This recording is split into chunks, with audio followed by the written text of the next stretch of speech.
Hello friends, welcome back to day 20 of 45 day HTML CSS boot camp. So ఈ వీడియోలో మనం ఇంకొంచెం స్టైల్స్‌నైతే apply చేద్దాం. So let's get started. So మన style.cssలో నిన్న మనం ప్రొడక్ట్‌కి కావాల్సిన ఇమేజ్‌ని మన ప్రొడక్ట్స్‌లో ఇమేజ్ వరకైతే స్టైల్ చేసాం.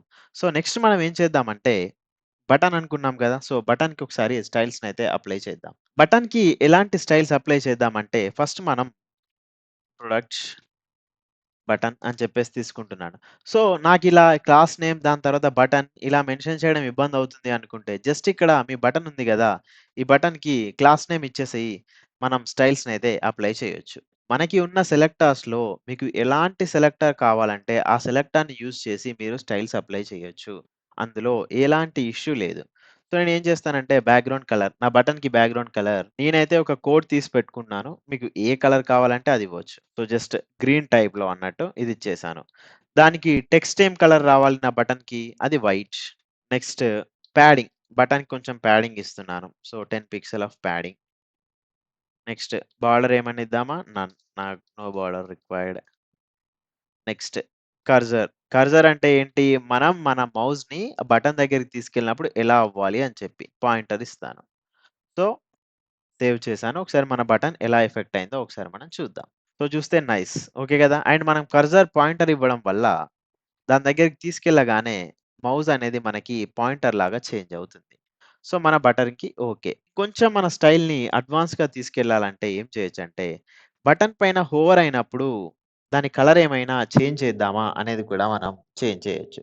సో, చూద్దాం అలాంటిదేమన్నా చేయొచ్చా? సో, బటన్‌ని హోవర్ చేసినప్పుడు ఎలాంటి స్టైల్స్ అప్లై చేద్దామో మనం చూద్దాం. సో, సింపుల్‌గా బటన్ తీసుకొని హోవర్ అని చెప్పేసి ఇచ్చేసి, ఇలా హోవర్ ఎఫెక్ట్‌నయితే మనం యాడ్ చేయొచ్చు. సో, నెక్స్ట్ మనం ఏం చేద్దామంటే, ఇప్పుడు మన బటన్‌కి హోవర్ రావాలి గదా! బట్ వన్ థింగ్ ఈ బటన్ హోవర్ మధ్యలో స్పేస్ అనేది చాలా ఇంపార్టెంట్. అది ఇవ్వద్దు మనం. ఓకే. నెక్స్ట్ బ్యాక్‌గ్రౌండ్ కలర్ నాకు బటన్‌ని హోవర్ చేసినప్పుడు గ్రేకి మారాలి అని చెప్పేసి అనుకుంటున్నాను. సో, మారుతుందో లేదో చూద్దాం. సో, చూడండి మనం మన బటన్ వరకైతే స్టైల్ చేసాం. సో, నెక్స్ట్ నేనేం చేద్దాం అనుకుంటున్నానంటే, ఒక ఫూటర్‌ని డిజైన్ చేస్తాను. ఫూటర్ ఇన్ ద సెన్స్ మనకి వెబ్‌సైట్‌లో కనిపిస్తుంది గదా!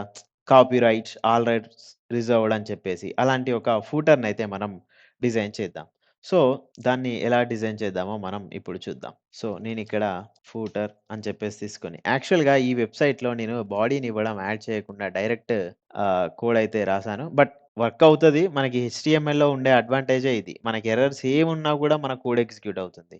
సో, ఆ ఇష్యూ ఉండకుండా నేనేం చేస్తానంటే మన హెడ్ ట్యాగ్ తర్వాత బాడీని కూడా ఇచ్చేస్తాను. నార్మల్‌గా మీరు frameworks like Angular or libraries like రియాక్ట్‌ని యూజ్ చేసి ఈ బాడీ ఇవన్నీ మెన్షన్ చేయాల్సిన అవసరం లేదు. బట్ మనం ఇక్కడ ఓన్లీ హెచ్‌టీఎంఎల్ దగ్గరే ఉన్నాం కాబట్టి మనం ప్రాపర్ స్ట్రక్చర్‌ని మాత్రమే ఫాలో అవుదాం. సో, అందుకోసమే నేను బాడీని ఇచ్చేస్తాను. సో, బాడీని ఎనీ ఎఫెక్ట్ ఏమన్నా వచ్చిందో చూద్దాం. సో, బావుంది. ఏం చేంజ్ లేదు గదా! నైస్. సో, కంటిన్యూ చేద్దాం. మన ఫూటర్‌లో నేనేం చేస్తానంటే, సో, ఇక్కడ మీకు ఇంకొకటి ఇంట్రొడ్యూస్ చేస్తాను. Ampersand, copy, colon. ఇది చేయగానే ఏమొస్తుందంటే, ఈ కాపీరైట్ అనే సింబల్ ఉంటుంది గదా! అదొస్తుంది. ఇక్కడొచ్చింది స్మాల్‌గా మీకు కనిపిస్తుందో లేదో. సరే మనం స్టైల్ చేసిన తర్వాత మీకింకా క్లియర్‌గా కనిపిస్తుంది. సో, 2024 సంథింగ్ మీకు నచ్చింది ఏది కావాలంటే అది. ఆల్ రైట్స్ రిజర్వ్డ్ అని చెప్పేసి ఇచ్చేస్తాను. అండ్ మన ఫూటర్‌నయితే మనం స్టైల్ చేద్దాం. ఎక్కడ స్టైల్ చేస్తాం? మన స్టైల్ డాట్ సీఎస్ఎస్‌లో స్టైల్ చేస్తాం. సో, స్టైల్ చేద్దాం. So, footer background colour grey ఇచ్చేసి, నెక్స్ట్ టెక్స్ట్ కలర్ వచ్చేసరికి white, next text align, centre, padding మీకు తెలుసు ఇవన్నీ. అందుకే నేను వీటిని స్పెషల్‌గా ఎక్స్‌ప్లెయిన్ చేయట్లేదు. కొత్తదొస్తే ఖచ్చితంగా ఎక్స్‌ప్లెయిన్ చేస్తాను. బ్యాక్‌గ్రౌండ్ కలర్ మనం డిస్కస్ చేసిందే. కలర్ మనం డిస్కస్ చేసిందే. టెక్స్ట్ అలైన్ మనం డిస్కస్ చేసిందే. ప్యాడింగ్ మనం డిస్కస్ చేసిందే. నెక్స్ట్ విడ్త్ ఇది మనం డిస్కస్ చేసిందే. ఓకే. ఇప్పుడు ఏం చేంజ్ జరిగిందో మన వెబ్‌సైట్‌లో చూద్దాం. సో, ఇక్కడ చూస్తే మనకు కొంచెం బ్యాక్‌గ్రౌండ్ కలర్ వచ్చేసి ఇక్కడ ఆల్ రైట్స్ రిజర్వ్డ్ అని చెప్పేసి వచ్చేసింది. సో, ఈ విధంగా మనం ఒక నైస్ యూజర్ ఇంటర్‌ఫేస్‌నయితే మనం డిజైన్ చేయొచ్చు. సో, ఇక్కడ మనం కొత్తగా ఏం చేయలేదు. ఇందులో యూజ్ చేసిన ప్రతి ట్యాగ్ మనం ఇంతకుముందు యూజ్ చేసిందే. అది హెచ్1 కానివ్వచ్చు, H two, paragraph, image, anchor tag. Only మనం యూజ్ చేసిన వాటిల్లో డిఫరెంట్ ఏంటంటే flex, flex string, flex basis, flex grow and flex wrap. ఈ 4 ట్యాగ్స్ మాత్రమే మనం కొత్తగా యూజ్ చేసింది. మిగిలినవన్నీ మనం ఇంతకుముందు డిస్కస్ చేసిందే. సో, ఈ విధంగా మనం ఫ్లెక్స్ బాక్స్‌నయితే యూజ్ చేసి ఇలా యూఐనయితే మనం డిజైన్ చేయొచ్చు. ఇప్పుడు మనం ఏం చేద్దామంటే, మన స్క్రీన్ సైజ్‌ని డిక్రీజ్ చేసి కూడా డిస్కస్ చేద్దాం. సో, స్క్రీన్ సైజ్‌ని మీరు డిక్రీజ్ చేయాలంటే కంట్రోల్ షిఫ్ట్ ఐ అని క్లిక్ చేస్తే మీకిలా డెవలపర్ టూల్స్ అని చెప్పేసి ఓపెన్ అవుతాయి. అక్కడ మీరు డిఫరెంట్ రెస్పాన్సివ్ అని క్లిక్ చేసుకుంటే ఇలా సైజ్‌ని ఇంక్రీజ్ అండ్ డిక్రీజ్ చేయొచ్చు. అండ్ ఇక్కడ డైమెన్షన్స్ రెస్పాన్సివ్ అని చెప్పేసింది గదా! ఇక్కడ మీకు డిఫరెంట్ డిఫరెంట్ ప్రొడక్ట్స్‌నయితే సెలెక్ట్ చేసుకోవచ్చు. Products in the sense iPhone ఎస్ఈలో నీ వెబ్‌సైట్ ఎలా కనిపిస్తుంది? మన వెబ్‌సైట్ ఇలా కనిపిస్తుంది.